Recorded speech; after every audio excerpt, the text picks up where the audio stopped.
올해 나이 83세 성우로 데뷔하여 영화와 드라마까지 접수하며 50년 넘게 국민 배우로 사는 사미자는 지금도 그날을 잊지 못한다고 했습니다. 그 어렵던 1980년대 초반에 계약금만 1천만원의 드라마 해당 출연료로 300만원을 받던 그녀는 이내 대한민국 수입이 많은 배우 탑 5에 이름을 올렸습니다. 그러나 하필 그때 남편의 회사에서 이자를 줄 테니까 얼마를 빌려달라고 한 것이 결국 5억까지 가게 되었다고 했습니다. 그런데 불안한 마음에 돈을 돌려받기 위해 빌려준 사람한테 가서 원금을 돌려달라 라고 했더니 내일 당장 주겠다고 했으며 순진했던 사미자는 그 말을 그대로 믿고 말았습니다. 하지만 다음날 돈을 꿔간 그 사람이 이미 새벽에 미국으로 잠적해버렸고 당시 너무 큰 충격을 받은 사미자는 결국 급성 척추협착증으로 쓰러져 병원에 입원하고 말았습니다. 그렇게 마음의 병이 몸의 병으로 이어진 그녀는 꼼짝도 못한 채 누웠고 그러던 중 어느 날 누워있던 그녀의 마음속 깊은 곳에서 하나의 목소리가 들려왔다고 했습니다. 사미자, 너 왜 이렇게 누워있어? 너 지금 누워있으면 너희 식구 누가 먹여 살리냐? 그 돈 없어도 통장에 얼마 있을 텐데 그걸 바탕으로 해서 일어날 생각을 해야지. 왜 그렇게 누워만 있어? 라며 본인 자신에게 야단을 쳤다고 했습니다. 이후 그녀는 스스로 일어나야 해 라며 마음을 다잡았습니다. 그런데 정말 놀랍게도 그때 일어나려고 하자 다리에 근육이 빠지긴 했지만 누워만 있던 그녀가 마침내 일어나게 되었습니다. 겨우 기운을 차린 그녀가 회복 5일 만에 촬영장으로 복귀하며 이후 다시 국민 배우로서 많은 사랑을 받게 되었습니다. 그렇게 한 차례의 시련을 이겨내고 그녀의 인생에는 늘 여유와 웃음이 넘쳐날 수 있었습니다. 하지만 하늘도 무심하지. 힘든 시기를 이겨낸 그녀에게 이번에는 더욱 감당하기 힘든 시련들이 닥쳐와 2번이나 더 쓰러지게 됩니다. 당시 그녀는 전신마비로 몸을 움직이지 못하자 화장실만 제발로 갈 수 있게 해달라고 기도해야 했고 또한 내가 방송을 못하면 어떡하나라는 생각에 겁이 나게 되었습니다. 차라리 생을 마감하는 게 낫겠다 라고 생각할 정도였습니다. 설상가상 옆에서 늘 지켜주던 아들과 남편마저 하루아침에 암 선고받고 내일을 알 수 없게 되자 자신의 고통보다 더 가슴 아프고 고통스러웠습니다. 1940년 경기도 경성부에서 태어난 사미자는 10살 때 6.25가 일어나 집안이 기울었고 이후 아버지마저 돌아가시면서 홀어머니 밑에서 자라며 지독한 생활고를 겪어야만 했습니다. 그녀가 중학교에 들어갈 때는 가정 형편이 너무 빠듯해서 입학금을 달라는 말을 못해 어머니의 눈치만 보면 가슴을 태워야 했습니다. 그렇게 입학금이 없어 전전긍긍한다 하던 그때 등록금 마감 며칠 전 그녀의 어머니가 행주치마를 벗어 내동댕이 치며 결연한 모습으로 학교로 나섰습니다. 당시 사미자는 겁을 먹으며 엄마의 뒤를 밟았으며 이후 학교에 도착한 어머니가 이내 교장실로 들어가더니 사미자의 입학 등록금을 가을 추수 뒤 외상으로 갚겠다며 머리를 조아렸습니다. 그렇게 어머니의 대담한 간청으로 겨우 입학을 허락받은 사미자는 헌책을 구해 밑줄 쳐진 부분을 달달 외우며 누구보다 열심히 공부했고 이후 고등학교 입학도 쌀 3가마 값을 외상으로 가까스로 입학하며 이처럼 어머니의 힘으로 그녀는 학교 공부의 역경을 헤쳐나갈 수 있었습니다. 이후 대학 진학의 꿈도 꾸며 열심히 공부했지만 대학 입학금을 결국 마련 못해 꿈을 접고 취업해야 했습니다. 그때 지금의 남편 김관수를 만나 결혼까지 하게 되었습니다. 그때 남편이 갖다준 쥐꼬리만 한 돈으로 생계를 이어나갈 수 없었던 그녀는 이후 쌀이 떨어지자 친정에 가서 어머니로부터 음식을 받아 먹어야 했습니다. 그때 남편도 그녀의 어머니가 불러 친정에 와서 밥을 먹었습니다. 그 이유가 가난한 딸의 모습을 이웃들에게 보이기 두려웠기 때문이었습니다. 가난으로 힘들어하던 그 당시 우연히 동아방송 1기 성우 모집 전단을 본 그녀는 한 걸음에 응모하게 됩니다. 응모하게 된 이유는 그녀가 중학교 3학년 때 교실에서 책을 읽을 때 어머니의 목소리와 남자아이의 목소리를 기가 막히게 성대모사를 하는 것을 보고 당시 담임선생님이 그녀에게 배우가 될 것을 격려했다고 합니다. 이때의 기억을 상기했던 그녀가 성우 모집에 응한 것이었습니다.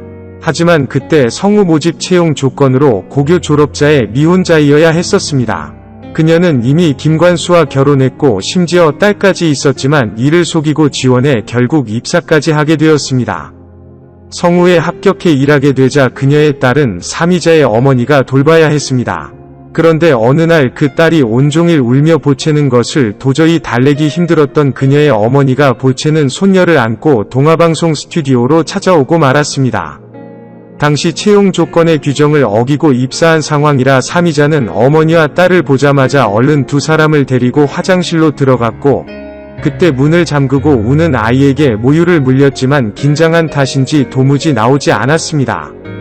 그러자 아이는 더욱 크게 울었고 설상가상 이때 성우실에서는 사미자가 사라졌다며 성우 동기인 전원주에게 얼른 사미자를 찾아오라고 지시를 내리기도 했습니다.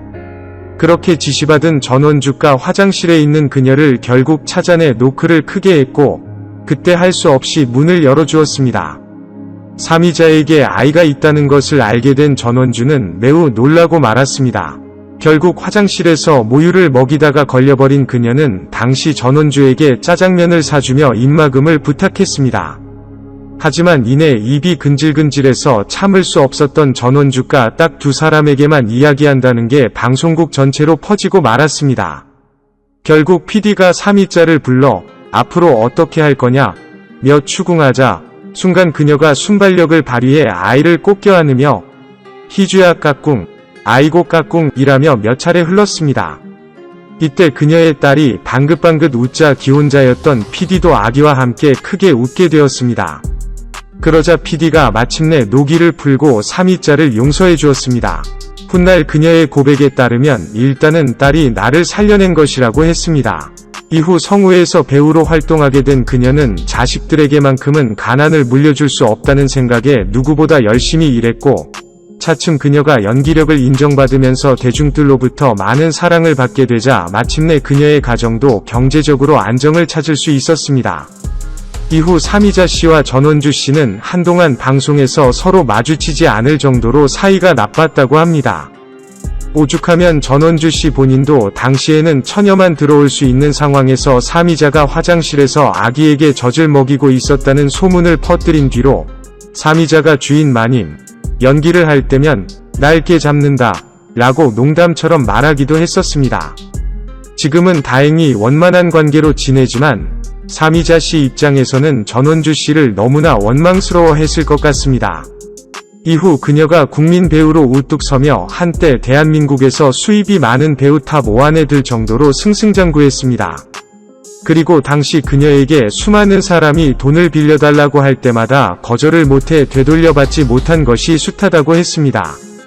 결국 앞서 얘기한 대로 그녀는 그 어렵던 1980년대에 5억이라는 엄청난 사기를 당하여 충격을 받아 쓰러지고 말았고 이내 다시 힘을 내 일어나면서 또 한 번 전성기를 맞이하기도 했습니다.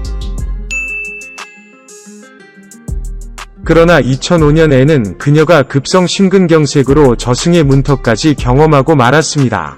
당시 그녀가 얼마나 심각했냐면 말도 못하고 눈빛으로만 이야기를 할 수 있을 정도였고 심지어 손 하나 까딱할 수 없는 극심한 고통을 겪어야만 했습니다.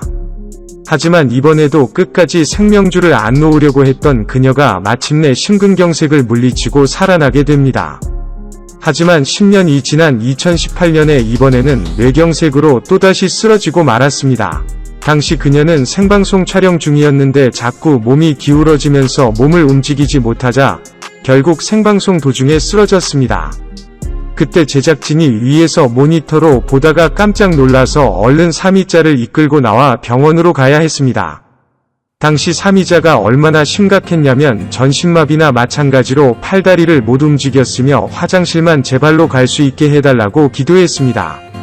심지어 이때 옆에서 그녀를 지켜주던 남편마저도 실수로 넘어지는 바람에 부상을 당하는 큰 사고가 나고 말았습니다. 설상가상 당시 사미자와 남편을 가장 잘 챙겨주던 큰아들마저도 갑자기 후두암에 걸리게 되자 그녀는 자기 몸이 아픈 것보다 더 가슴 아프고 고통스러운 시간을 보내야만 했습니다. 훗날 그녀의 고백에 따르면 당시 아들이 제일 먼저 가는 줄 알았으며 그때는 집안에 환자가 3명으로 재난 같은 시간을 보냈다. 삶의 의욕마저 잃어가고 있었다 라고 했습니다. 하지만 이번에도 삶의 끈을 놓지 않고 끝까지 병마와 싸워 이긴 그녀는 또 한 번 기적처럼 다시 일어서게 되었습니다. 그리고 그녀의 아들 역시 암세포가 많이 줄어들어서 이 정도면 이겨낼 수 있겠다는 좋은 소식이 들려왔고, 그렇게 힘든 시간이 지나고 그녀의 가정에도 희망의 씨앗이 피어나게 되었습니다. 마지막으로 그녀가 고백하길, 내가 3번이나 병을 앓고 난 뒤 이제 삶의 목표도 달라졌다. 예전에는 화려한 노후를 맞고 싶다고 했는데, 그러면 욕망이 또 그만큼 끌어오르게 되니 그때부터는 불행하더라. 오히려 욕망을 다 놔버리니까 마음이 화려해졌다. 그래서 요즘은 되도록 그냥 하루하루를 즐겁게 살려고 한다. 그리고 사람은 모든 걸 긍정적으로 생각을 해야 한다. 왜 나만 이렇게 돼야 해? 하는 불평보다는 당연히 이럴 수가 있지. 하고 만사를 좋게 긍정적으로 생각하는 마음이 있어야 건강하게 살 수 있다. 라고 했습니다.